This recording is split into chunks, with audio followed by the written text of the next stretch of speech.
aprendizaje por refuerzo tiene como dos grandes componentes. Vamos a la parte de aprendizaje. El término aprendizaje tiene que ver con cómo cambiamos nuestro comportamiento, nuestra conducta, dado el conocimiento o las habilidades que vayamos adquiriendo. Entonces, pues básicamente lo que se tiene que ver aquí es que esos cambios sean medibles, por un lado, y que, por ejemplo, que si no se detectan cambios en la conducta, pues significa que nadie aprendió nada. Entonces, ese es como que el término general del aprendizaje común, como lo conocemos todos, tan simple como es.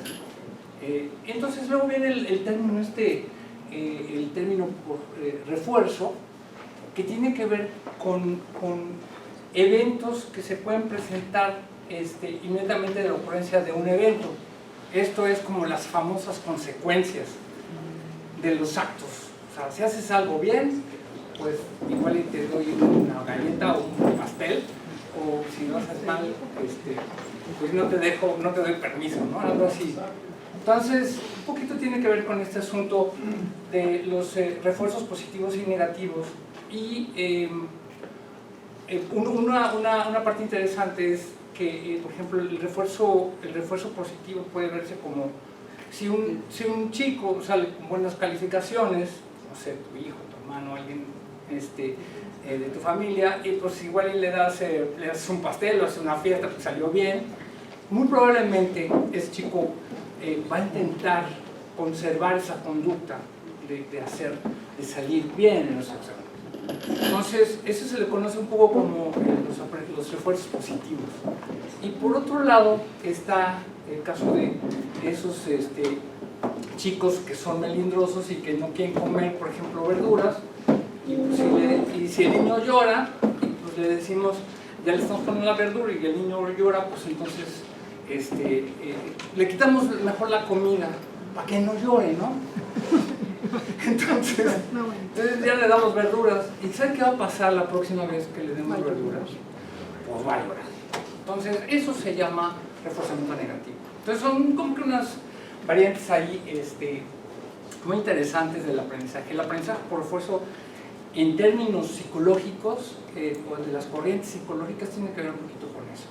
Ok, ahora, ¿cómo se traslada esto a la parte de inteligencia artificial?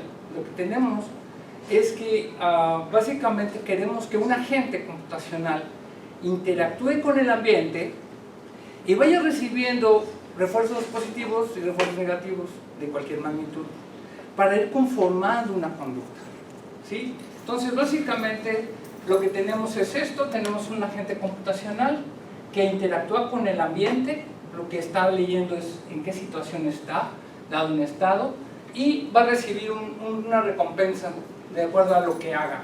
Si lo hace bien, pues le irá tal vez un refuerzo positivo, si lo hace mal, tal vez negativo, y si es algo irrelevante, pues igual le ponen un refuerzo cero, ¿no? Entonces, básicamente el agente tiene que ver con cómo impacta al ambiente como acciones. Normalmente la gente se comporta, hace algo y entonces cambia el ambiente. No sé si se ve un poquito la analogía entre el ambiente, digamos el término psicológico y cómo computacionalmente esto empieza a desarrollarse de manera inspirada en las cuestiones naturales. Hay varios tipos, y no vamos a hablar hoy de aprendizaje por refuerzo, hay varios tipos de aprendizaje o la forma en que se consigue el aprendizaje por refuerzo en computación o en inteligencia artificial. Y básicamente hay como que dos grandes grupos. Unos que se conocen como las técnicas model free y otros model based, que son técnicas que son libres del modelo y otras técnicas que son basadas en modelo. En una, el agente construye un modelo o le dan un modelo y con base a eso pues va tomando decisiones. Y el otro pues básicamente es ir en la vida dando tumbos y pues si te va bien, bien, y si no, pues ni modo, pero de alguna manera va como creando un modelo en la memoria que después se puede olvidar, no se conserva. Entonces, esa era un poquito la introducción que quería hacerles. Esto lo saqué de un artículo que vi por ahí del instituto, que pusieron en el instituto. El aprendizaje por refuerzo no es nuevo, se tiene muchísimos años.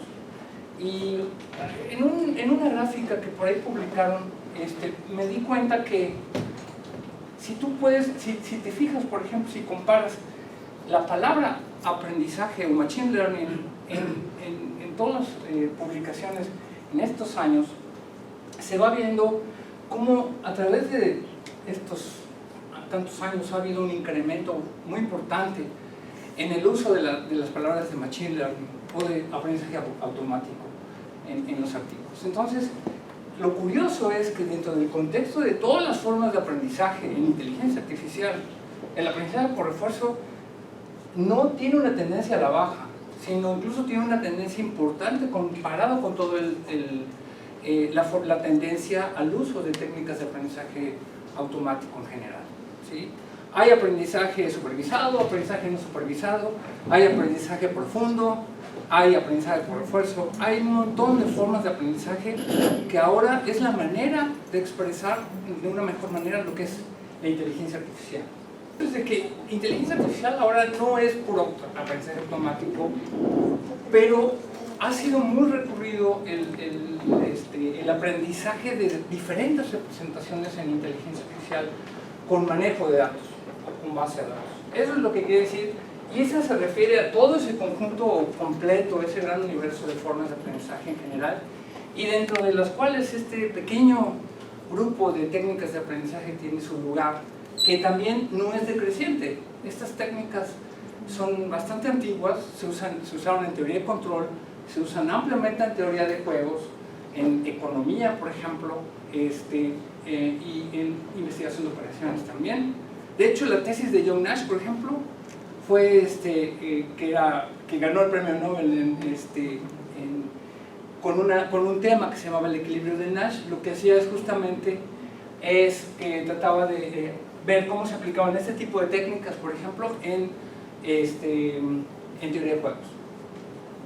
Voy a hablarles un poquito acerca de planificación, el término planificación, cómo podemos aprender planes en el contexto de aprendizaje por refuerzo, ¿sí?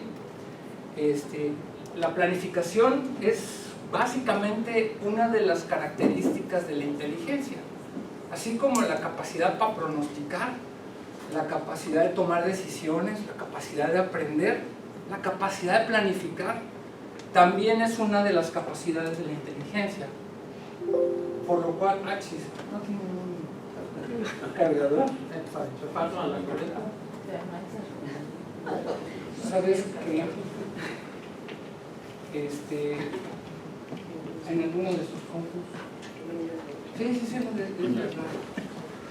bueno, perdón que se me olvidó el cargador.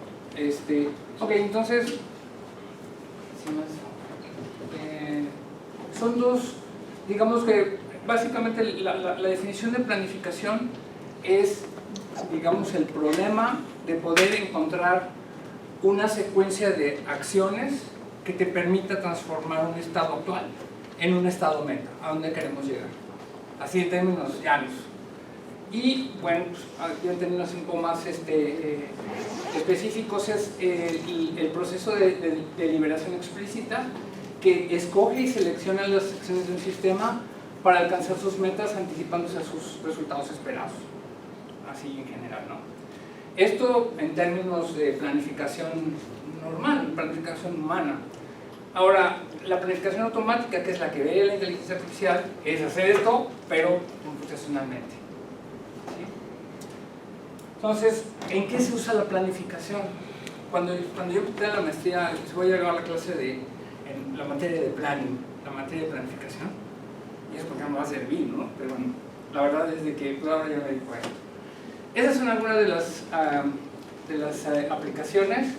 La planificación de rutas en el área de navegación, tanto para robots, para autos autónomos, para planificación de movimiento en robots, manipuladores, en fin, planificación de movimiento, planificación operacional, de operaciones que son en los procesos industriales, incluyendo generación de electricidad y muchos otros, en planeación de inversiones también, estrategias de juegos, tiene que ver con economía y teoría de juegos, como lo había mencionado hace un momento. Obviamente planes en caso de desastres y planificación de la producción, entre muchas otras posibilidades. En el área de ingeniería eléctrica, pues obviamente todo lo que tiene que ver con la planificación de la demanda, a diferentes horizontes de tiempo, a mediano, corto y inmediato plazo, pues es muy utilizada. Ok, ahora vamos a partir un poquito este es el ejemplo clásico que se utiliza para enseñar lo que es planning de la manera más simple posible, y esto data de los 60, finales de los 60, principios de los 70. Es el primer planificador que existió, que se llamaba Strix. Y el problema es el problema de los bloques. La idea es que tenemos un problema sencillito, donde tenemos unos bloques con diferentes etiquetas, y este es el estado inicial, y lo que queremos hacer es llegar a este estado final. O sea, queremos acomodar los bloques de una manera diferente a como estaban inicialmente, para lo cual tenemos una descripción del estado inicial y tenemos una descripción del estado meta. ¿Cuál está encima de cuál? Y cuáles son las posibles acciones que podemos tomar o podemos realizar entre seleccionar una cosa, mover o poner el bloque encima. O sea, hay como que varias acciones posibles. El chiste es por la combinación de estas posibles acciones poder llegar a este estado meta y decir, bueno, pues asumimos que no va a pasar nada, todo es perfecto, en la trasladación del cubo de un punto a otro no se va a caer el cubo, el robot no va a apachurrar el cubo, o sea, no va a pasar nada, todo va a ser perfecto. Eso significa que, bueno, pues esta es como que la forma clásica de ver cómo se hace un plan, y lo que vamos a tener es, al final, un conjunto de acciones que te permitan, bueno, pues primero quitas aquel, lo pones acá, luego seleccionas aquel, luego seleccionas, entonces sales una lista de acciones que te permiten ir de ese estado a este. Para hacer eso, pues empezamos con técnicas muy sencillas, pero se dio cuenta que en la realidad pues, las cosas no son tan perfectas. Y entonces de ahí salieron algunas técnicas que tienen que ver con cómo podemos hacer planificación tomando en cuenta otros aspectos. Si existe la planificación temporal, la planificación continua, condicional, la no lineal y la basada en teoría de decisiones, que es en la que me voy a concentrar. Esta planificación basada en teoría de decisiones es la que más tiene que ver con este asunto de premios y penalties como parte de descripción de las metas. Entonces, ¿cuál es la característica de ese tipo de planificación? Una, que considera que las cosas pueden fallar, o sea, considera que puede haber incertidumbre en los efectos de las acciones. Esto es, si yo le digo, traslada un bloque de un punto a otro, igual y no se concluye la acción como yo quisiera que tuviera el efecto de poderse mover de un punto a otro, porque en el camino se cayó, por ejemplo, ¿no? Y otra es de que pudiéramos tener problemas de observabilidad parcial. Esto es, que no podamos saber exactamente cuál es el estado del sistema, que es muy normal en nuestro dominio, por ejemplo, en el dominio eléctrico. Y otro, de que los planes puedan ser expresados en términos de utilidad, o sea, en términos de costos. Y entonces empezamos a combinar incertidumbre con utilidad. Las técnicas más representativas de la planificación basada en teoría de decisiones se conocen como los procesos de decisión de Markov, en los cuales sí consideran la incertidumbre en las acciones, o sea, los efectos de las acciones no son perfectos, considera la utilidad de un plan,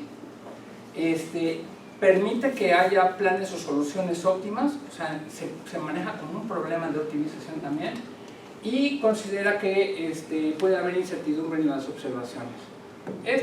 Esta parte pues es ya para los fanáticos de la alta incertidumbre, que de verdad les gusta complicarse la vida y no nada más pensar que que las cosas pueden fallar, sino que aparte no podemos ver el problema bien.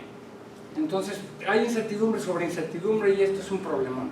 Pero bueno, así hay gente que le gusta y por supuesto hay problemas en donde se requieren ese tipo de soluciones. Bueno, ese es un poco el contexto de cómo vamos a tratar de aprender planes y qué tipo de planes queremos aprender. Estos en donde hay incertidumbre, donde hay utilidad, y bueno, pues ya yéndonos un poquito más hacia la práctica, que es de lo que se trata esta charla, es que, bueno, pues nosotros empezamos a ver que pues muchos investigadores han intentado empezar a hacer herramientas que permitan resolver problemas de planificación basada en teoría de decisiones. Una de las herramientas actualmente más poderosas para hacer resolución de estos procesos de decisión de marco, que luego se los voy a explicar un poquito más con detalle, no mucho, para que no se aburran, va a ser una herramienta que se conoce como MVP Toolbox, que corre en MATLAB, corre en GNU, Scilab y corre en R.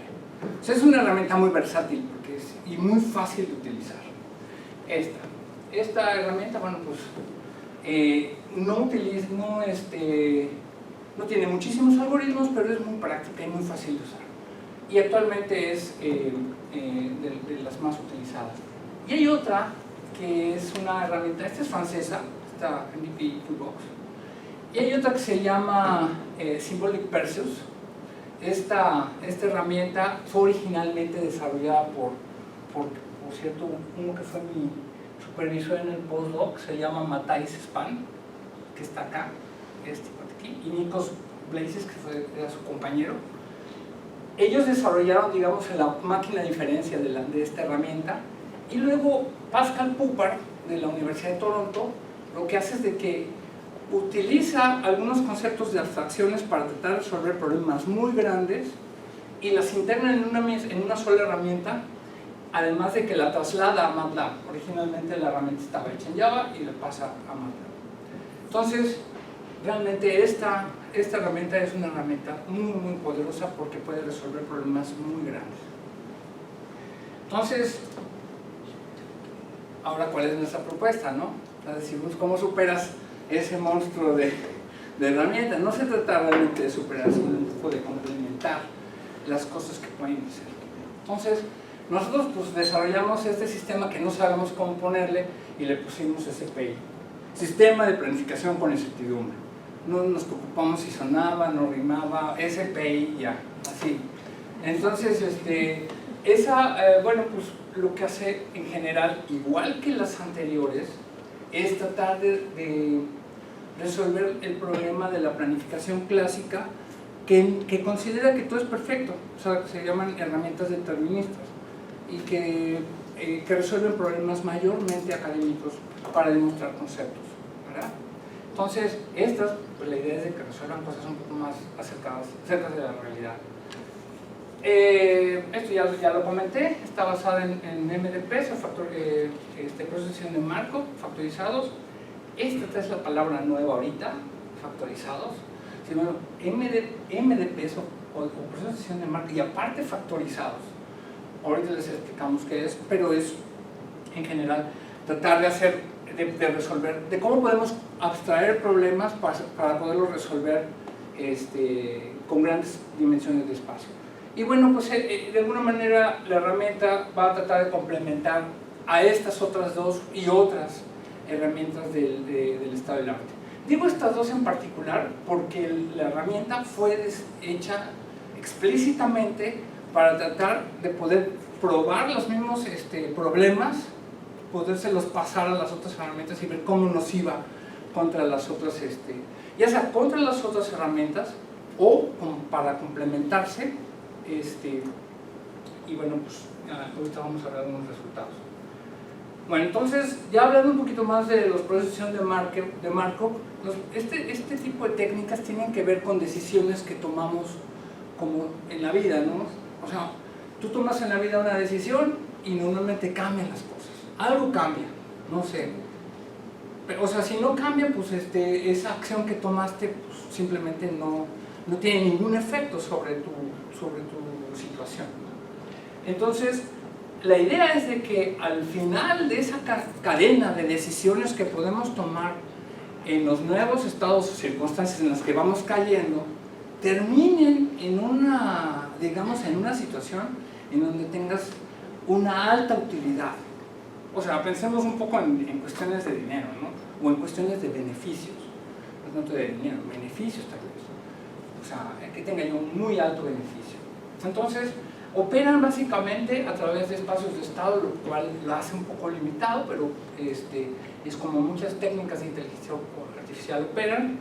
Y lo interesante es de que en estas técnicas las metas se pueden representar en términos de una función de recompensa o una función objetivo, como si fuera un problema de optimización.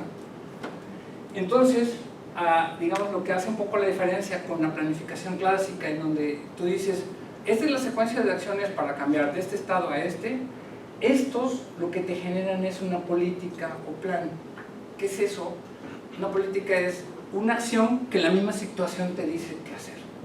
O sea, en cierta situación, digamos como que el mismo problema te dice, haz esto. Al momento de hacer eso, vas a cambiar de situación. Y la nueva situación te va a decir otra cosa que hacer y te va a volver a cambiar de situación. Si concatenas esas acciones que estás tomando o que el sistema te está diciendo, se genera un plan general. Ese es básicamente el punto de cómo perciben los procesos de decisión de marco a los planes. Y para ilustrarlo así de una manera más sencilla, este es el ejemplo del libro, casi el libro clásico que llevan todos los estudiantes de inteligencia artificial, o de computación en general también, porque también se ve en computación. Es un problema en donde tenemos un agente, pensemos tal vez en un robot, un espacio de estado discreto muy chiquito de 2 dimensiones, en donde tenemos, digamos, las X y las Y, 2 variables nada más. Tenemos una función de recompensa expresada en términos de una función de utilidad, o sea, hay lugares que queremos llegar y hay lugares que no queremos llegar. Y tenemos un conjunto de estados, cada uno de estos posibles lugares en donde puede estar ese agente, excluyendo el lugar que no puede ocupar, pues, son los posibles estados. Y digamos que la recompensa la podríamos expresar como en valores numéricos. De hecho, la recompensa está en términos de utilidad. Entonces, por ejemplo, acá los lugares más deseados los ponemos con valores más altos, los menos deseados con valores hasta negativos, y los demás, pues casi cero, ¿no? O sea, valores chiquitos, tal vez negativos, positivos, iguales. O sea, no sale de ninguna ecuación ni nada, eso se los pusimos ahí. Bueno, se los puso el autor del libro, Stuart Russell. Y otro de los elementos de los procesos de decisión de Markov son cómo podemos modelar las transiciones entre estados, o sea, los cambios de estado. En términos computacionales, piensen en un autómata. Si no son de computación, piensen un poco nada más en qué pasaría si yo quiero hacer que este agente se mueva para acá, y digamos que si fuera perfecta su operación, pues sube, o si quiero que se mueva para acá, pues vete a la derecha, ¿no? Entonces, si le digo sube, con total certeza el agente va a terminar acá, pero en un caso en donde nosotros queremos saber cuál es la distribución de posibilidades de si este agente termina acá dado que subo, entonces puedo decir, no voy a darle totalmente la certeza de que lo va a lograr, vamos a ponerle que puede ser del orden de un 80% la posibilidad de que realmente suba, pero puede ser que le falle algo y que caiga acá, o que no se mueva. Entonces va a quedar algo así como que pudiera que esa sería una posible distribución de posibilidades, ¿no? Que sí realmente suba, o que caiga un poco junto, o que de plano caiga donde sea. Eso se conoce como función de transición. Bueno, ya esos son los elementos del MP. Por supuesto, no vamos a hablar de la ecuación de optimización de Bellman, que es la base de todo esto, sino pensemos un poco en términos de cómo se resuelven. Y estas técnicas, muchos de estos sí son conocidas para muchos, particularmente estas que vienen del área de investigación de operaciones, que muchos matemáticos conocen muy bien. Nosotros utilizamos un poco estas también, que por cierto fueron hechas por matemáticos.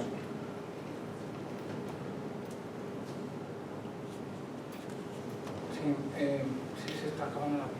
Bueno, ese es el problema de los POMDPs, en donde a final de cuentas se asume que el agente no sabe ni siquiera exactamente dónde está. Eso está peor. O sea, porque aparte de que le pueden fallar las cosas, no sabe bien ni dónde está. Y entonces cree que está acá, pero probablemente sí esté acá. Entonces, con cierta probabilidad hay una distribución de probabilidad con respecto a dónde se encuentra físicamente el estado de un sistema. Entonces, nosotros utilizamos para hacer un poco más simples este tipo de representaciones, utilizamos características. Decimos, bueno, si vamos a modelar un problema, seleccionemos todas las variables que intervienen, pero no usemos todas.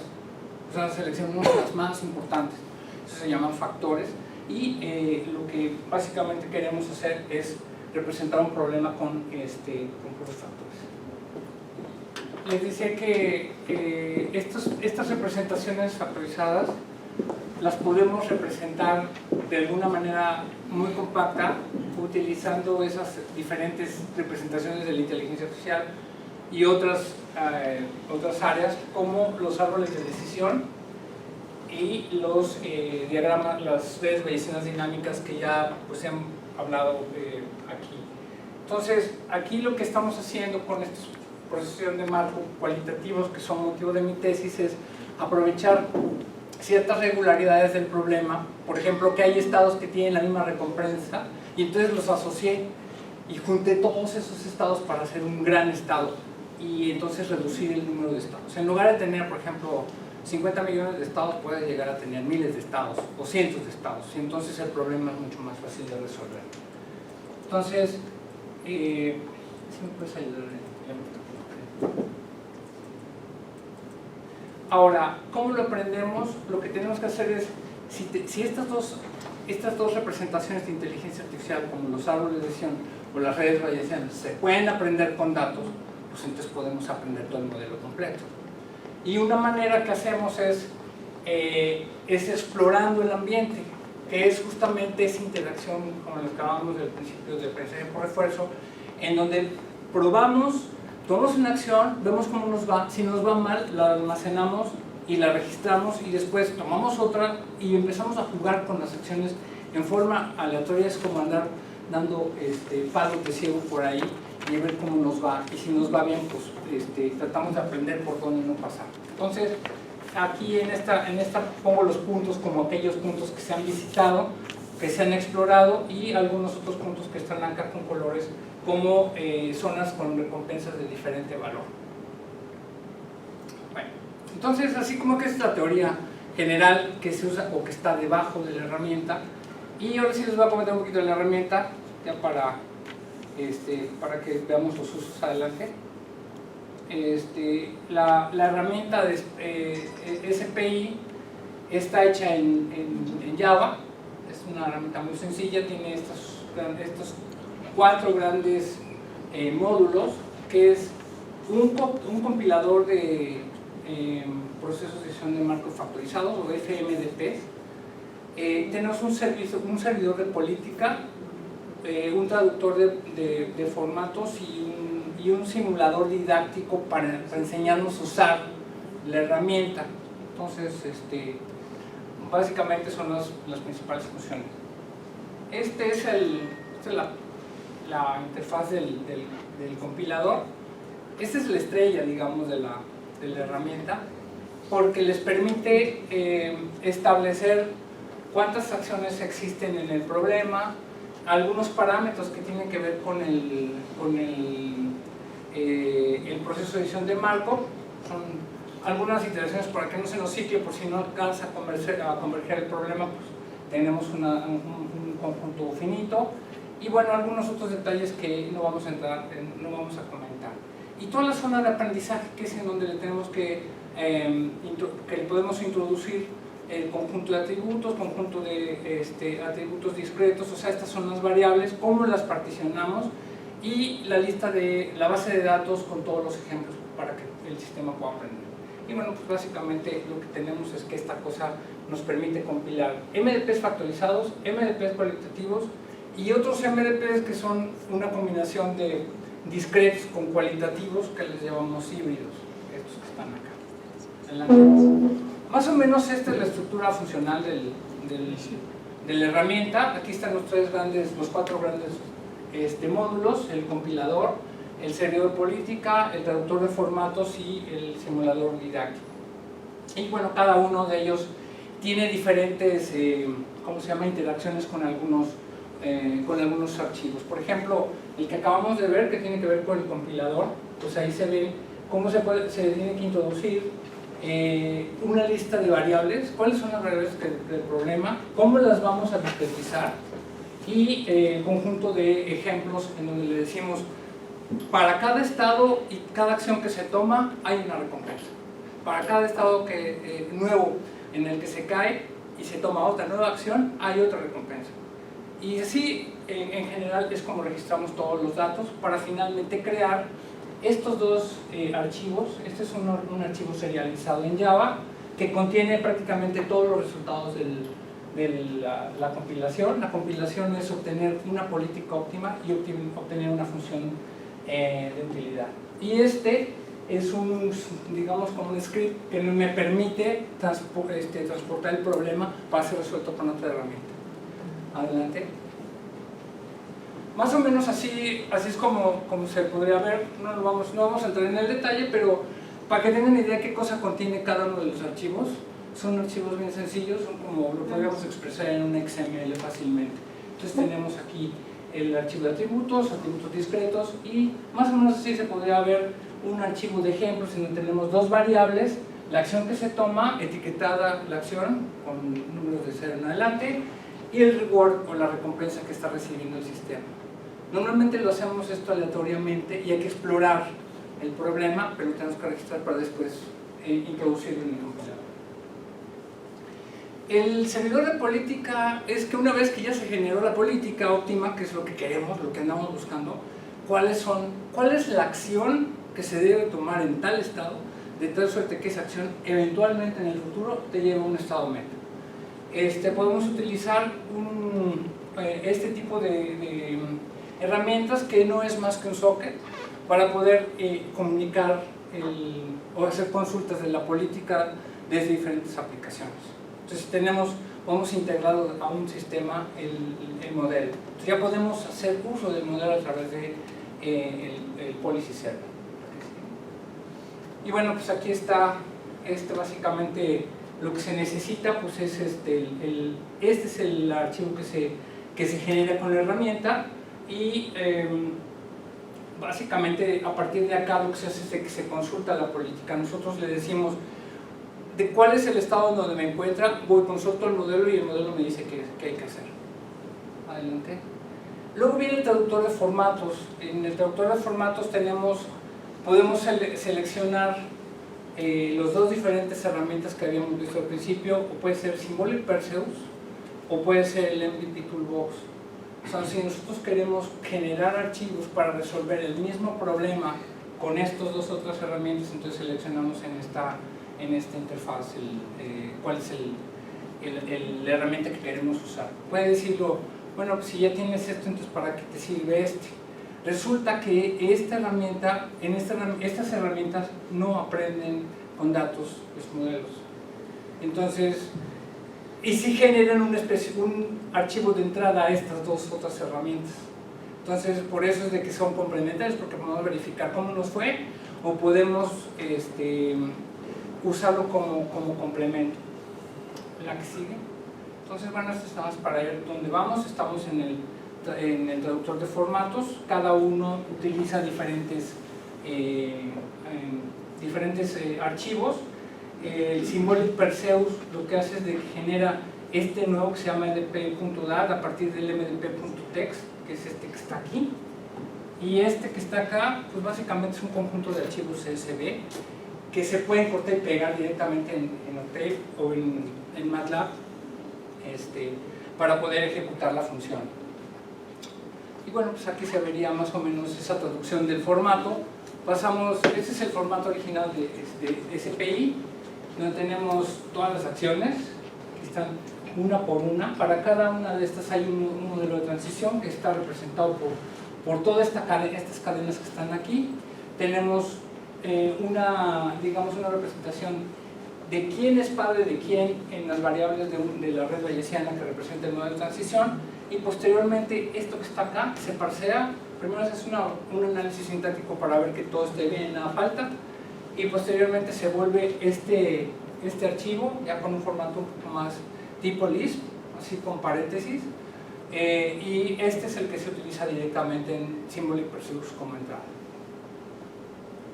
Y este es el que se utiliza más o menos algo así parecido como esto, es lo que se utiliza en MATLAB. O sea, al final de cuentas lo que hacemos es de que a partir del archivo objeto que resultante de la herramienta, pues generamos estos otros archivos CSV que lo que contienen a final de cuentas son un montón de tablas en donde cruzamos todos los estados contra todos los estados para cada acción que se toma. Entonces es una tabla de tipo S por S por A, y donde ese es el conjunto, esa es la dimensión del espacio de estados, y A es la dimensión del estado, la dimensión de las acciones, y la recompensa igualmente se puede mostrar en términos de digamos estados contra acciones. Adelante. Y bueno, el simulador didáctico lo que hace es de que nos permite generar un problema muy parecido al de los libros, como el problema que les enseñé, pero con más detalle. Ya uno puede decidir cuántos estados puede tener uno acá. Pues lo que hace es de que gráficamente te permite modelar las recompensas, ponerles valores de recompensa cuando tú quieras, los valores que tú puedas expresar acá. Puedes dimensionar el tamaño de las celdas, que son estas, para poder decidir cuántos estados puedes tener. Aquí obviamente son estados, una cantidad de estados bastante manejable.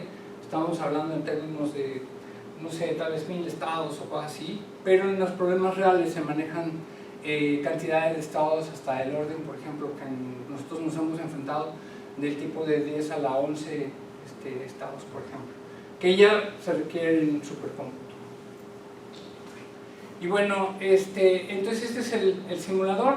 Si podemos pasar a lo siguiente. Creo que el simulador es más un poco, vamos a ver si lo puedo correr. Quisiera mostrarles un video rápido, a ver si hay chance. Vamos a ver.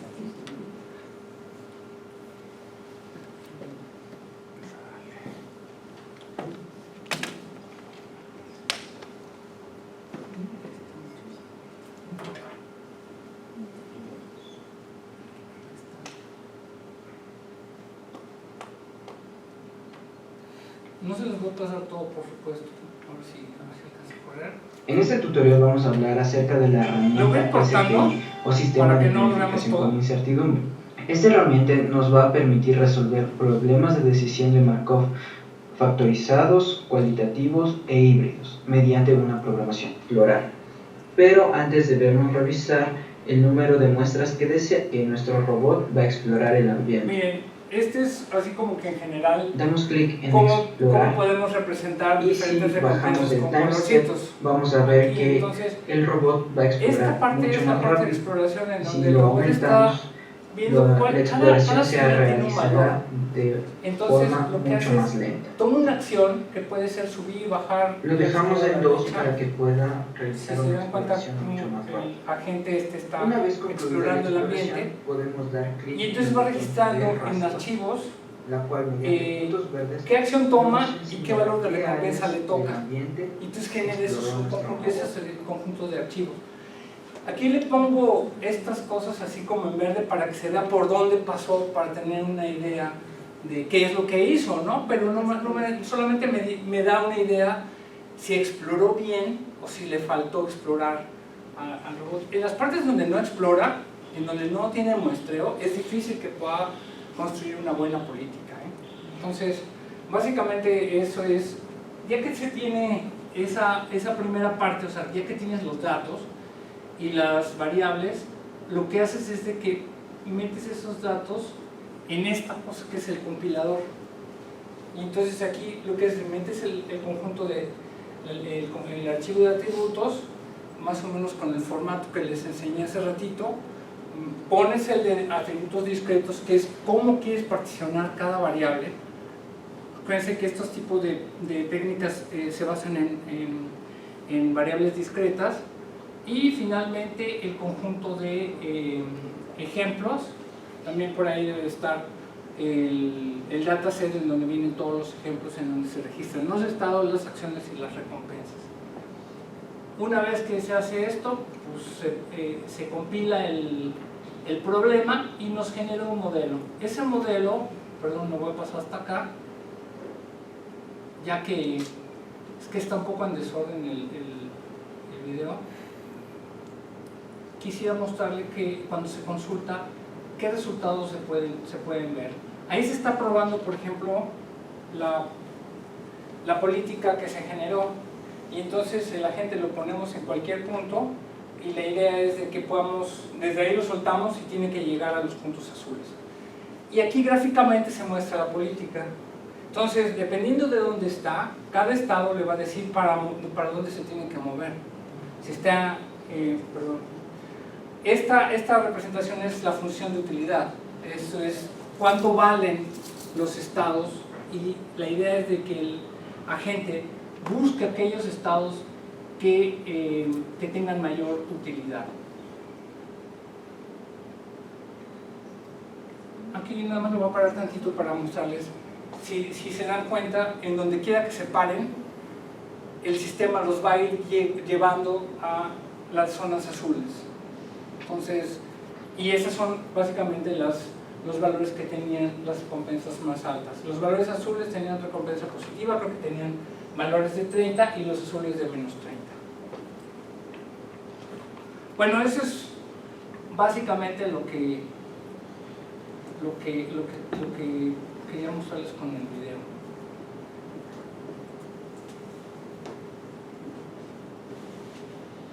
Ahora,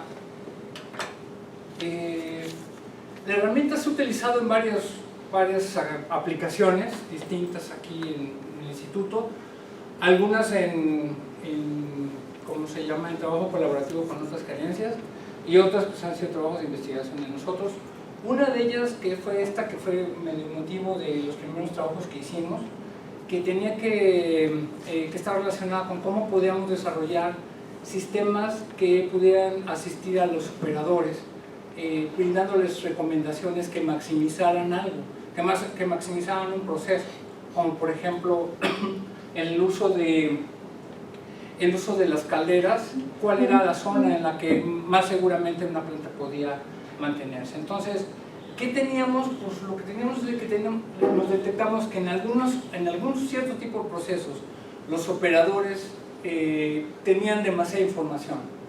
Entonces tenían información de más, no sabían qué hacer con ella, y por otro lado tenían problemas de incertidumbre, sobre todo de que pasaran cosas que ellos inesperadas, que pudieran cambiarles el estado del problema.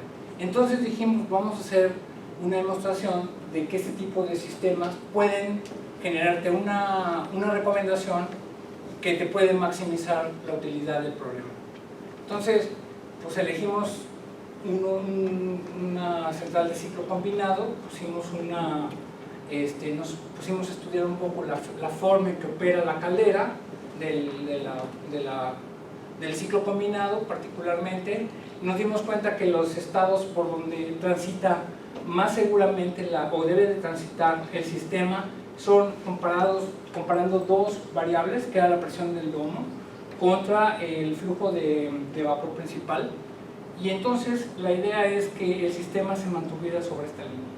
Esta es una línea de seguridad y te permitía que pues, el sistema siempre trabajara independientemente de lo que te pudiera sacar de un posible estado de operación seguro. ¿Qué te puede sacar de una operación segura? Que, por ejemplo, haya un rechazo de carga. O sea, en un caso de un rechazo de carga, prácticamente todo se evalúa por las variables de vapor principal, de alimentación de la turbina, porque prácticamente le desconectas todo y entonces el sistema va a tratar de trabajar con mucho más fuerza y no tiene contrapeso para que lo detenga. Entonces todo se va a salir de control y particularmente el sistema va a salir de esta gráfica. Entonces, aquí lo que tuvimos un poquito antes, tenemos que el espacio de estado, la función de recompensa va a estar formada por dos variables, que va a ser la presión del domo y va a ser el flujo de vapor principal. Vamos a tener dos acciones, las acciones van a estar dadas por lo que podamos hacer con esta válvula, la válvula de vapor principal y con la válvula de agua de alimentación, y vamos a considerar no nada más dos variables como el caso del robotito que tenía dos dimensiones, y vamos a considerar todas estas otras, que es flujo de agua de alimentación, flujo de vapor principal, la presión del domo, el nivel del domo también, y vamos a considerar la existencia o no existencia también de disturbios en la planta. Entonces es un problema más complejo. Como verán, las redes bayesianas resultantes del modelo de transición tienen más variables, no nada más son dos variables en dos dimensiones, sino son aquí como del orden de 5. Adelante. Normalmente, para poder hacer extracción de ejemplos y poder entrenar este tipo de sistema, de modelos, lo hacemos con simulación. No podemos exponer una planta, mandarla a situaciones límite, nada más para poder recopilar qué pasa. Si es algo que puede pasar, algo irreversible, y ya no podemos sacar más información, entonces usamos simuladores. Adelante. Para hacer un poco sencilla la representación de la solución del problema, les puse, digamos, como que el plano de dos de las dimensiones más importantes del problema, y es más o menos aquí cómo se comporta esta vista, digamos, de lo que era la presión del domo contra el flujo de vapor principal. Aquí no se nota, pero hay una especie de disociación de la utilidad en esta zona, de tal suerte que si se fijan un poco, hay como una nube un poco más brillante hacia el centro, y conforme se va alejando se va perdiendo un poco esa brillantez. Esta es la función de utilidad. Los modelos que se generan con este tipo de herramientas pueden dar lugares a sistemas. O sea, ya tenemos tenemos un modelo, que es un modelo de toma de decisiones, pues ahora lo podemos meter dentro de un sistema, y uno de los sistemas que utilizamos para demostrar estos conceptos era un sistema de recomendaciones de planta de ciclo combinado, en donde teníamos otras funciones que no nada más eran para toma de decisiones. Y bueno, por otro lado tenemos otra de las aplicaciones interesantes que hicimos. Esto sí lo hicimos con algo, Lalo Islas. Nos surgió así como que la idea de que si podríamos mapear un poco la problemática que estamos viendo en un problema de navegación de robots a un problema en el área de distribución y transmisión. Y dijimos, bueno, uno de los grandes problemas que existen, digamos, en el caso de las subestaciones eléctricas, es de que están lejos, es difíciles de supervisar, sobre todo las que están en zonas aisladas, y otra es, ya que si logramos estar allá, ahora el chiste es cómo detectamos fallas.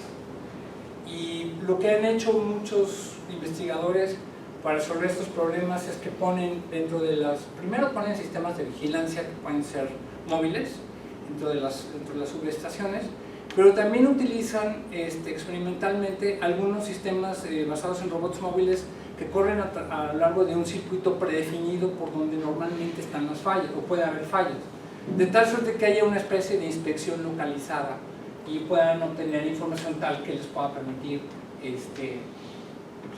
saber el estado de la subestación. Entonces, lo que nosotros hicimos, la siguiente, es, pues, ¿por qué no, alternativamente a un circuito predefinido en una subestación, podemos generar una política para un agente de tal suerte que sepa en qué zonas es seguro estar, en qué zonas es más probable que exista una falla, de qué tipo de falla, y que podamos cambiarle, digamos, el conjunto de datos para que esas políticas las cambie cuando queramos cambiar de subestación. Y no tener que hacer trazos de un circuito único en la subestación. Entonces, realmente esta aplicación se parece mucho a la primera y a la que vimos en la herramienta, en donde tenemos las zonas, por ejemplo, positivas, pues son las zonas en donde tenemos que el robot puede ir con más seguridad, y además de que hay zonas que se pueden vigilar para poder detectar fallas en los equipos. Bueno, estas son algunas de las imágenes, screenshots de la función de transición. En ese entonces utilizamos el BID, ahora utilizamos otra que es la evolución de esta herramienta para el manejo de redes bayesianas y redes bayesianas dinámicas, que se llama OpenMarkov. Y bueno, aquí mostrábamos una política no nada más en términos de movimientos ortogonales, sino que el robot también podía hacer giros como a pasos y podía llegar con más suavidad a las metas. ¿La que sigue? Esta es la resolución. Hicimos toda la captura de información, la hicimos en un simulador que se conoce como Stage, y la herramienta con la que simulamos los robots, la herramienta con la que generábamos la interacción se llamaba Player. Entonces, Stage es un simulador en 2 dimensiones, y el Player pues, te permitía poder poner a los robots y simular sus sensores y poder estar obteniendo información de ese entorno. Aquí está la política como más o menos quedó, en donde pues más o menos se pone de manifiesto que todas las acciones van a tratar de dirigir a la gente donde se encuentre hacia las zonas de, ¿cómo se llama?, de recompensa positiva, como esta o esta, por ejemplo. No sé si le picas aquí a ver si está ligado, si le das clic al video. Esto es como hicimos una prueba, nada más para ver cómo nos iba con la política, y pusimos, este es el simulador Stage, y lo que hicimos es de que pusimos 2 robots, uno que tenía una política óptima, en este ejemplo y otro que tenía una política aleatoria, que simplemente iba evadiendo obstáculos y se iba moviendo en el ambiente. Y después de que colectamos esto, resolvimos el proceso de edición de Markov, esperábamos que la política en uno de ellos fuera óptima y en el otro pues simplemente fuera reactiva, o sea, fuera nada más viendo qué pasaba. No queríamos lucirnos diciendo nuestra técnica es mejor que andar aleatoriamente, ¿por qué no? Pero sí queríamos contrastar, es decir, podemos pasar a la siguiente. ¿Qué tan importante es contar con una operación óptima? Si estamos verificando la utilidad, por ejemplo acá, uno de los robots que usaba solamente un algoritmo de navegación aleatoria, que no estaba buscando metas, pues iba a comportar igual, y hasta de repente le ganaba a esta, ¿no? Pero normalmente pues esta no tiene ni forma. Sin embargo, esta sí iba directamente hacia las metas. Iba a un aumento de la utilidad. Y la tercera aplicación, que es la última que ya que les quería comentar, es la optimización de presas. Este fue también un proyecto muy retador, en donde estuvimos en colaboración con la Agencia de Tecnologías de Información. Y aquí lo que se trataba era, tenemos una presa, y lo que queremos hacer es mantener el nivel de la presa en ciertos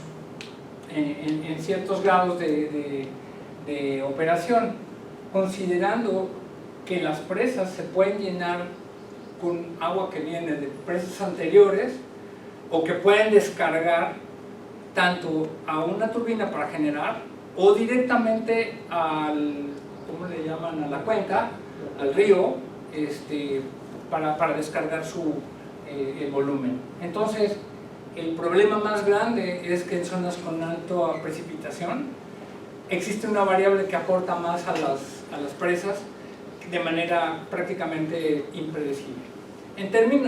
Digamos, en ciertas épocas se conoce más o menos cuánta lluvia puede haber, pero ya estamos jugando con variables que no son controladas por nosotros, como las variables meteorológicas, que sabemos cómo pueden comportarse, podemos saber, pero no exactamente podemos decir que podemos controlar la lluvia, por ejemplo. Entonces, si ponemos el anterior tantito, esto ya era un problema serio porque teníamos variables de alta incertidumbre.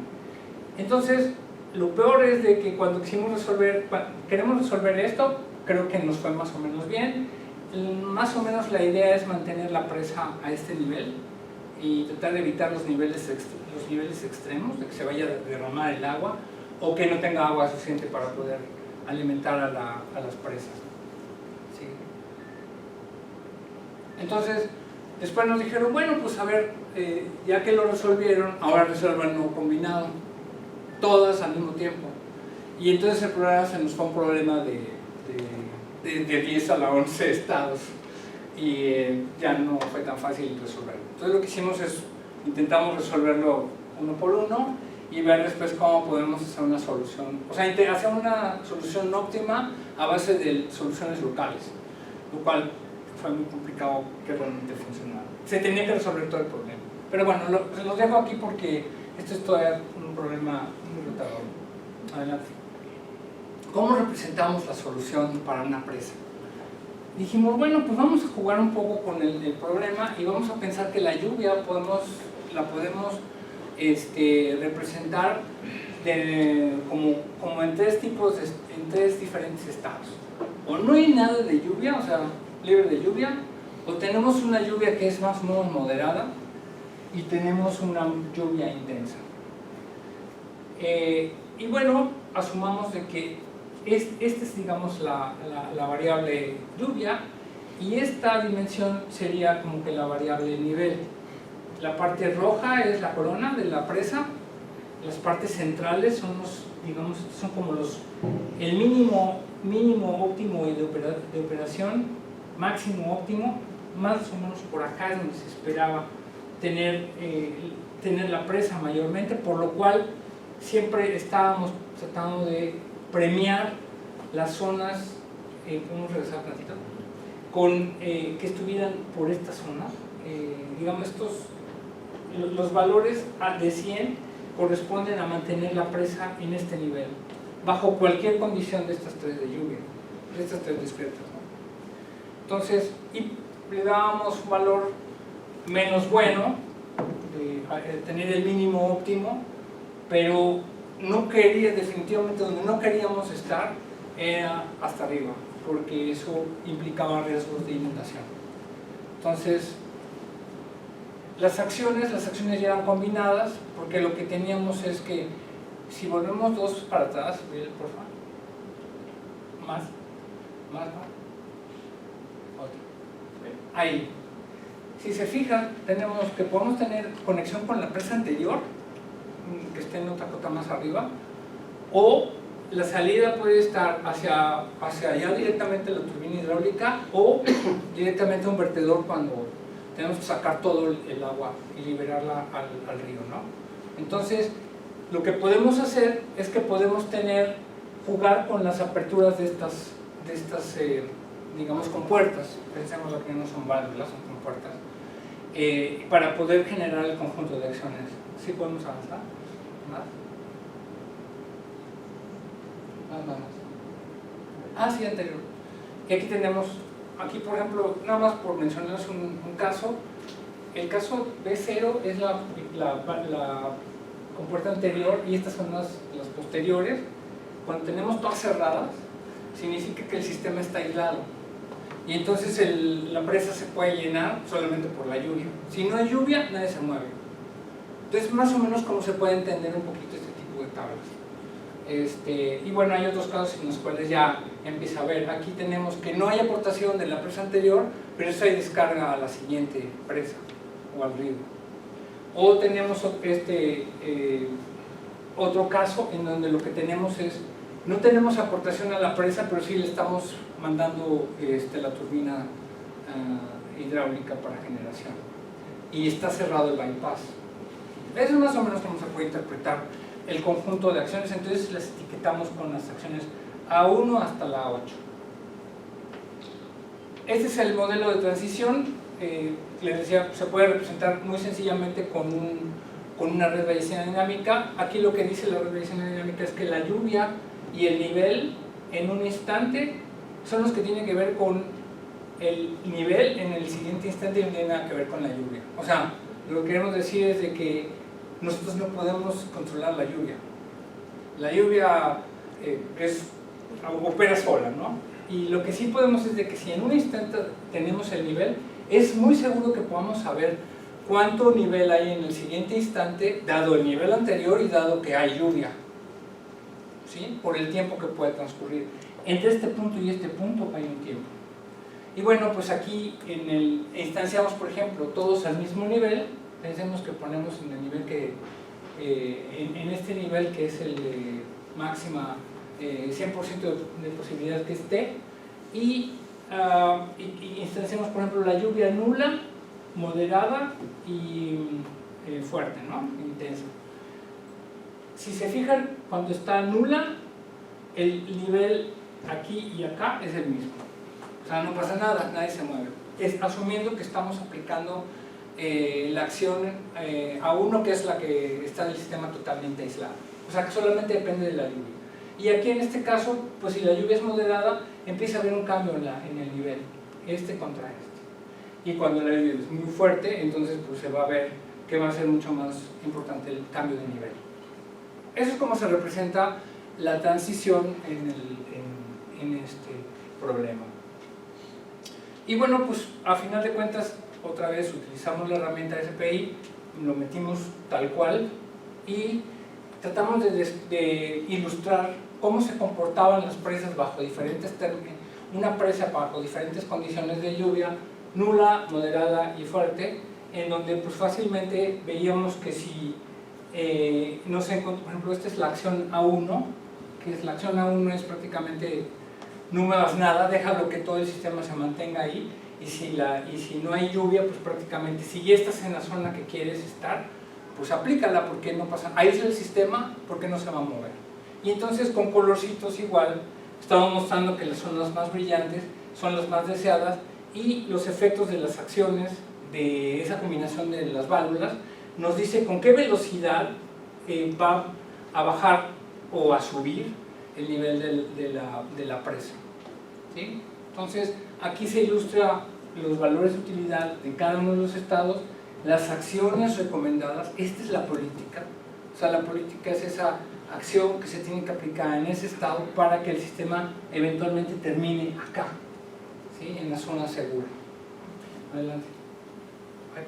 Creo que ya me pasé. Bueno, pues hicimos algunos experimentos en donde ilustramos más o menos qué tan rápido puede alcanzarse la utilidad máxima. Al final de cuentas, si ya no hay más máxima, pues se mantiene arriba la utilidad, ¿sí? Pero bueno, esa es una típica gráfica de optimización cuando funciona el algoritmo de optimización.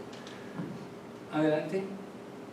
Y puede terminar todo en un sistema, como fue el caso en donde los modelos que se generaron con hicimos muchas granularidades, lo expliqué con discretizaciones muy gruesas para que fuera más fácil de entender, pero se hicieron del orden de más de 5.000 estados o 10.000 estados, ¿no? Y aquí mostrábamos más o menos cómo se veía en un sistema en donde tú ya puedes jugar realmente con los valores reales del problema y cómo puedes ir presentando recomendaciones de operación a la gente que toma decisiones con respecto a si inundas, no inundas, abres, cierras, vertes cuál presa o no.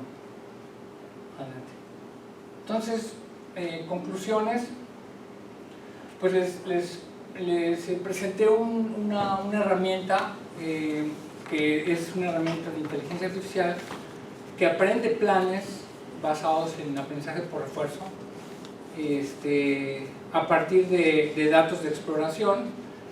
Les mostré también un poco algunas de las técnicas que extienden a las representaciones factorizadas para tratar de resolver problemas complejos y que están implementados en ese tipo de herramientas. Cómo se conectan posibles resultados de la herramienta con otras, para que puedas probar con otras del estado del arte también.